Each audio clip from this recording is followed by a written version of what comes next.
Carl met us at the door to the maintenance room, David standing close by and looking grumpy. Marcus stood a little behind me, standing back as he let me talk to my people. The orderly hadn't shown up yet, but I knew that he would. I'd sent Carl a text about what we intended to do, and he agreed to meet us here. He must have told David, and I could already tell that he was going to ask to come along, something we couldn't allow. This would be strange work already, and we needed no one involved who wasn't in the know. I was only barely in the know, but I think I would have traded places with him if I could. "Are you ready?" Carl asked. "We're waiting on one more," I said. "The orderly's coming with us too." "And me," David said, crossing his arms over his chest like he wouldn't have any argument. "Not this time," I told David, and when he started to respond hotly, I cut him off. "There's nothing for you down there, David. If you let us go down there, I can guarantee that you won't have any more problems with the boiler man, unless you want us to just leave him down there." David pursed his lips. "You know that's not what I want.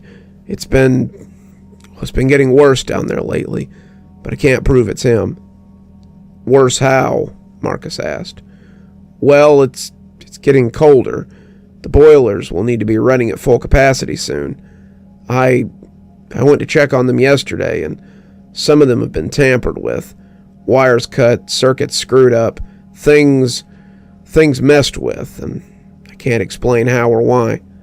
The cameras show that no one's been down there other than me, and I know I didn't do it, so just how the hell did it happen?"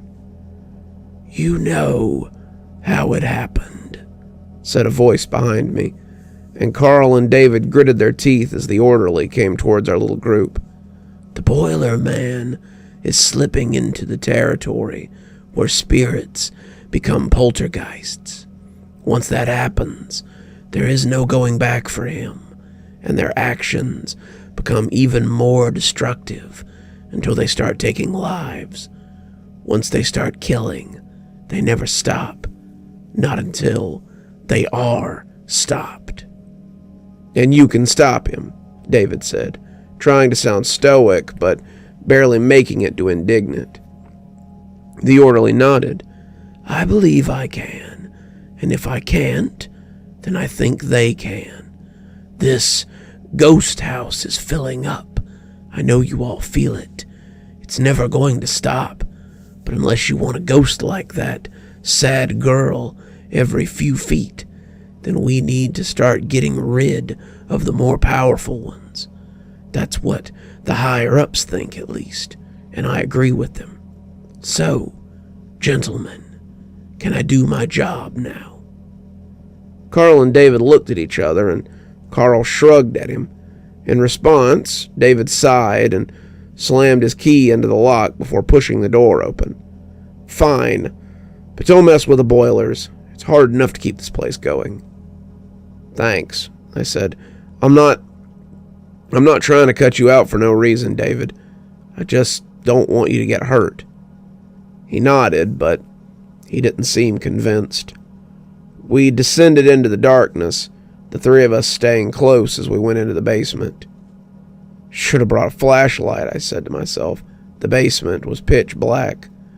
Suddenly, there was a bright light from beside me, and I looked over to see Marcus holding a ball of light in his hand.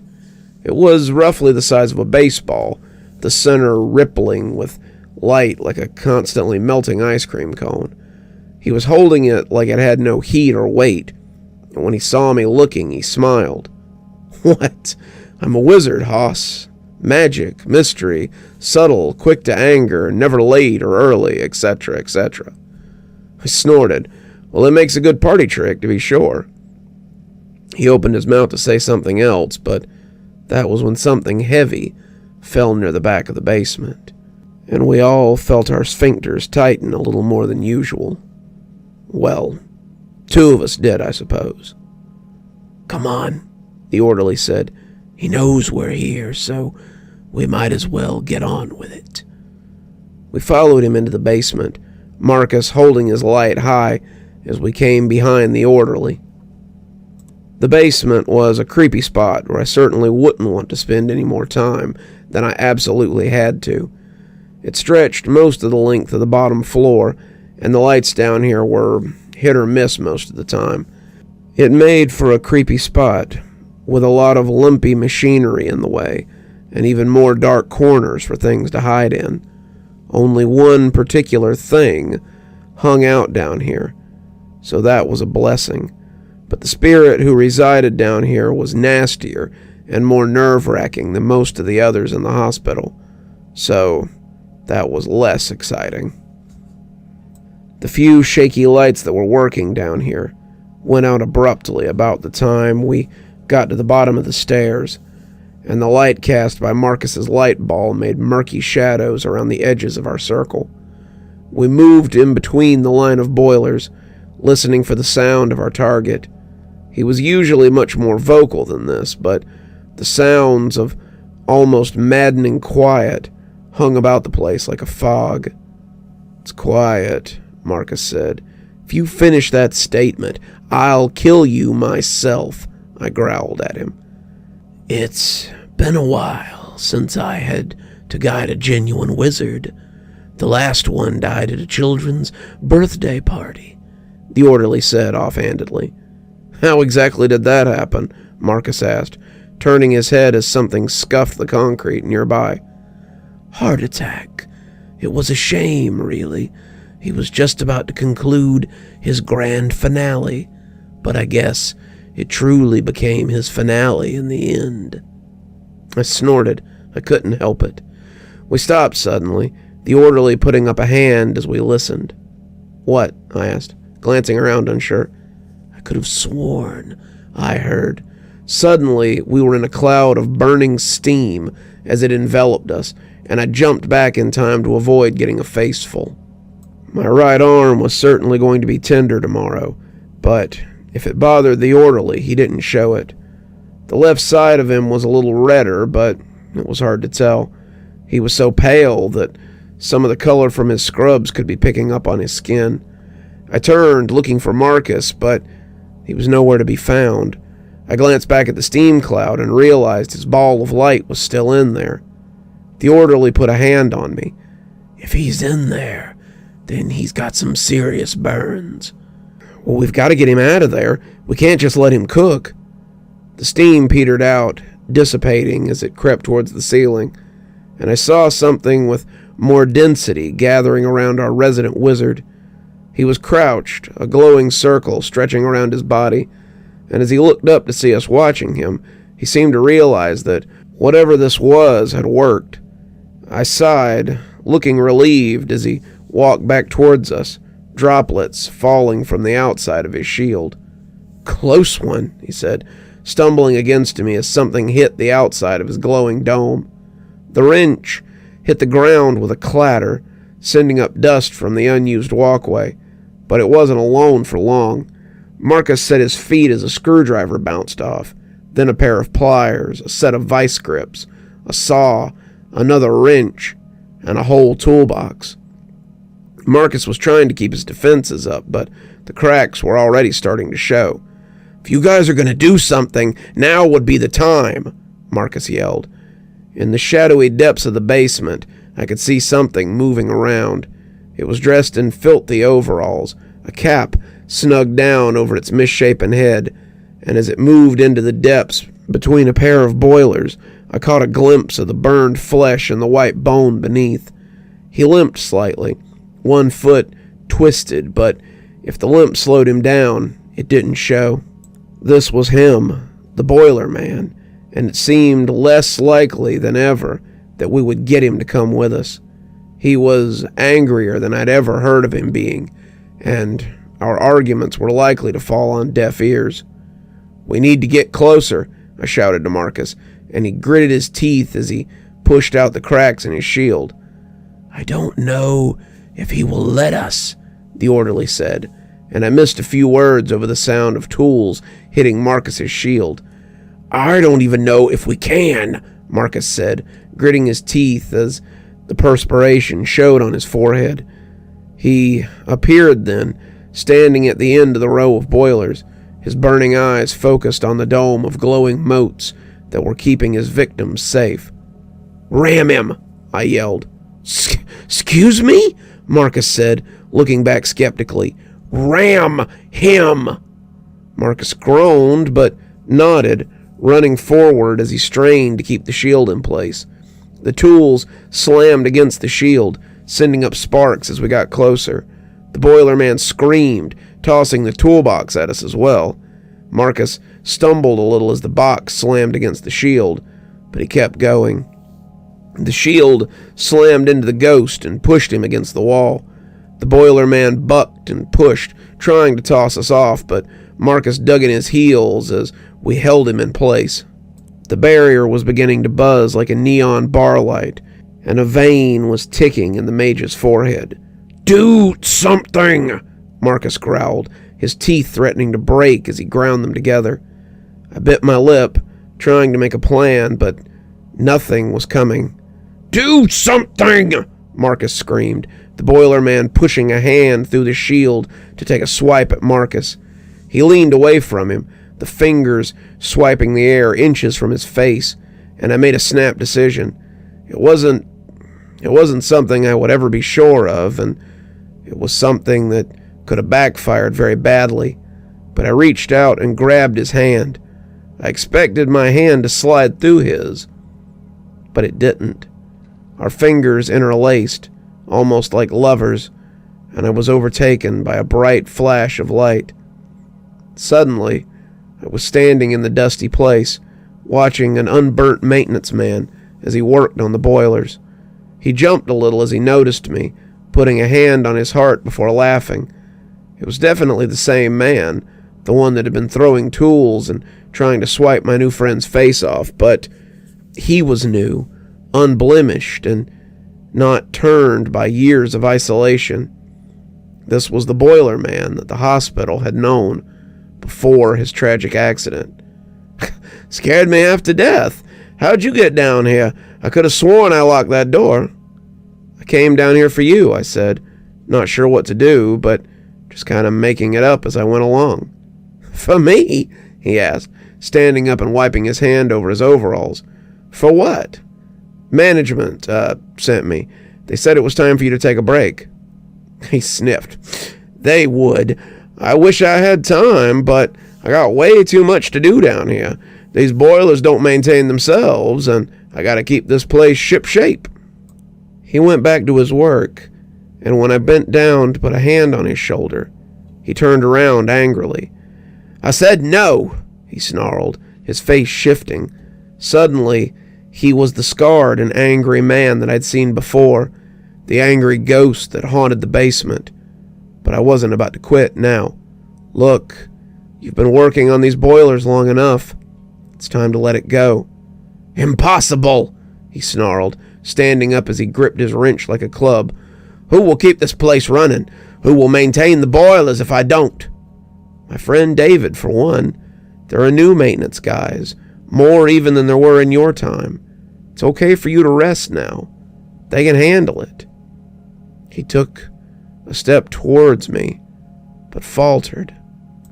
How do you know that? Can't be that easy. I just leave? Just put down my wrench, just like that." "Just like that," I repeated, holding out a hand. "Come on. I know a guy who can show you the way. You've put your time in. How about a little retirement?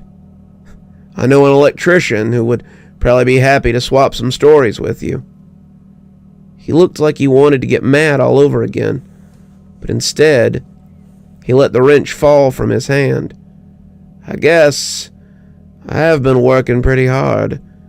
Might be nice to take a rest." I kept my hand outstretched. "I'll show you the way." He took it, and suddenly we were back in the boiler room, Marcus leaning against his knees as he panted. The boiler man was back to his unburned self, standing before the orderly. They were both smiling, the orderly nodding as he extended his own hand to me. I took it, shaking, and felt something pass between his fingers and mine. Well done. I knew I was right to trust you. You will make a wonderful guide someday. Till then, take this. I think it will help you with what you need. It was a small square of paper, and the runes on it were strange. I handed it to Marcus, the man nodding as he put it in his pocket, saying it looked like a rune or a sigil, and he'd have to study over it a little more. He suggested that we go talk to Gramps about it, and the orderly and the boiler man came with us as we went back up the stairs. Carl and David were waiting for us, and their eyes got real big when they saw the man in the overalls with the little flat-brimmed hat. Holy Jesus, Carl said. Is that who I think it is? It is, the orderly said, and he shouldn't bother you any longer. He and I are going to find him some rest, so the basement should be a little quieter now. Well, thank you, David said, turning to the boiler man. I really didn't mean to bother you, bud. I had work to do. The boiler man nodded, offering him a hand. Sean, he said. Sean Mason. David Caro, David said as he shook it. Let people know. I don't think anyone remembers me as more than the boiler man these days. David nodded minutely, clearly uncomfortable. I'll tell him. Maybe we can get you a plaque in the remembrance hallway. That'd be lovely, the boiler man said. Sean said, and then turned to the orderly so the two could leave. I will come back to check on you, the boiler man said to me, just in case you make any headway with the girl. He and the boiler man left, heading for the stairwell beside the staff elevator, and Carl turned to ask me what he was talking about. The spirit in 301, there may be some way that we can stop it from eating people, but we've got to be quick now. The guy in there now knows some things that can help us, so we're hoping he can do the job. Be ready, though, in case some weirdness happens, all right? Carl nodded. You've been solving all my problems tonight, it seems. Still, don't think I'll be able to go into that basement, though. We said our goodbyes and headed up the stairs. The ward seems sound, Marcus said after looking at it, but it's a clean break. If we do this, I don't think there's any coming back for the people that are there. I shrugged. We'll burn that bridge when we come to it. For now, let's have Gramps take a look at the... But when we came into the room, we knew something was amiss. The bed was there, the covers set for someone who was laying beneath them, but Grandpa was gone. There was no sign of Glimmer either, and Marcus began to hyperventilate as he searched the very empty room. There was no one, nothing. Everyone was gone. Gramps, he called, like he thought he might be in the bathroom. Glimmer? But Gramps, it appeared, was gone. You're still here. Thanks for stopping by. Dr. Plague here. Always a pleasure to see all my new and old viewers coming by for another one of my spooky tales. If you'd like to support the show, you can always take part in one of our channel offers through Fume or Aura, or you can just click on another video when they come up. I'd really appreciate it. For our newer viewers, we also have lots of playlists and other things if you'd like to get caught up. I know some of my series have been going on for quite a while. If you'd like to get my latest book, there's a link down below that'll take you to my Amazon page. Towesey Homestead just came out, so if that's something you'd like to get your hands on, go ahead and have a look down there. If you'd like a signed copy, you can go ahead and email me from my email address on the site, and I'll get with you about shipping information and ship you a signed copy. If you'd like to support the channel in a more monetary fashion, we also have membership through YouTube, and we've got a Patreon that you can get the information for in the description. We have lots of tiers and everything to suit your needs. Patrons that support on the $10 tier, that's our Ghostly Reader tier, get a book anytime I write one, signed and on their doorstep. As you may have noticed, there's a list of patrons and members on the screen, and I'd like to personally thank every one of them for taking a hand in the future of this channel. Well, that's enough for tonight. Dr. Plague, signing off. Have a wonderful evening.